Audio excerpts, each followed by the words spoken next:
নমস্কার, তোমরা সবাই কেমন আছো? বাহারি রান্না রেসিপিতে সবাইকে স্বাগত।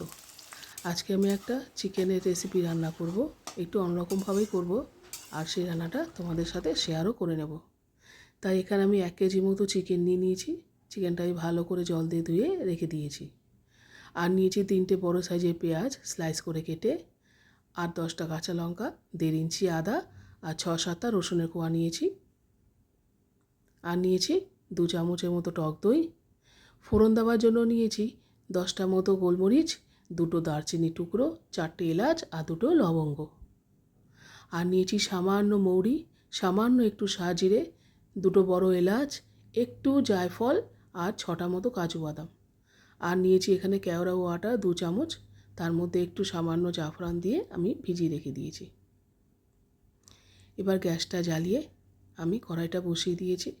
কড়াইটা গরম হলে দিয়ে দেবো পরিমাণ মতো সর্ষের তেল। তেলটা গরম হলে এখানে 2টো তেজপাতা ফোড়ন দেব, আর গোটা গরম মশলাটা সামান্য একটু থেতো করে তারপর দেব।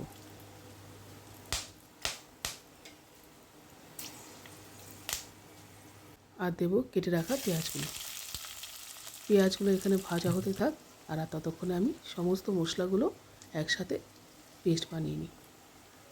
এখানে আমার পেস্টটা তৈরি হয়ে গেছে, পেঁয়াজটাও ভাজা হয়ে গেছে। এবার পেস্টটা আমি দিয়ে দেব,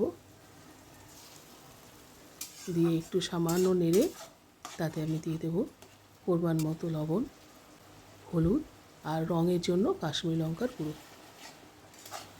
দিয়ে আমি একটু ভালো করে নেড়ে তাতে দিয়ে দেব মাংসগুলো দিয়ে 5 মিনিটের মতো একটু নেড়ে চেড়ে তাতে দিয়ে দেব টক দই। টক দইটা দিয়ে ভালো করে মশলাটা কিন্তু আমি কষবো প্রায় 10 মিনিটের মতো। এখানে কিন্তু আমি কোনো রকমের জল ব্যবহার করছি না। চিকেন থেকে যে জলটা রিলিজ করবে সেই জলেই কিন্তু এটা পুরো রান্না হবে। 10 মিনিট ভালো করে কষিয়ে একটা ঢাকনা দিয়ে আমি 15 মিনিটের জন্য বসিয়ে দেবো রান্না হতে। 15 মিনিট পর ঢাকনাটা তুলে আমি মাংসটা একটু দেখে নেব সিদ্ধ হয়েছে কিনা। এখানে মাংসটা আমার সিদ্ধ হয়ে গেছে, আমার রান্নাটা হয়ে এসছে।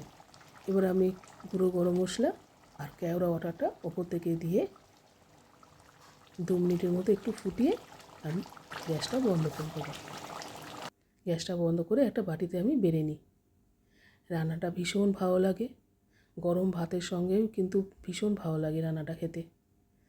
তোমরা কিন্তু বাড়িতে ট্রাই করে দেখো, আর আমাকে কিন্তু কমেন্ট করে জানিও যে এই রান্নাটা কেমন লাগলো। আমার এই রান্নাগুলো যদি তোমাদের ভালো লেগে থাকে তাহলে সাবস্ক্রাইব করে, লাইক আর কমেন্ট করে আমার কিন্তু পাশে থেকো। আজকের মতো তাহলে আসি, আবার দেখা হবে অন্য কোনো দিন নতুন কোনো রেসিপি নিয়ে। তোমরা কিন্তু ভালো থেকো, সুস্থ থেকো। টাটা।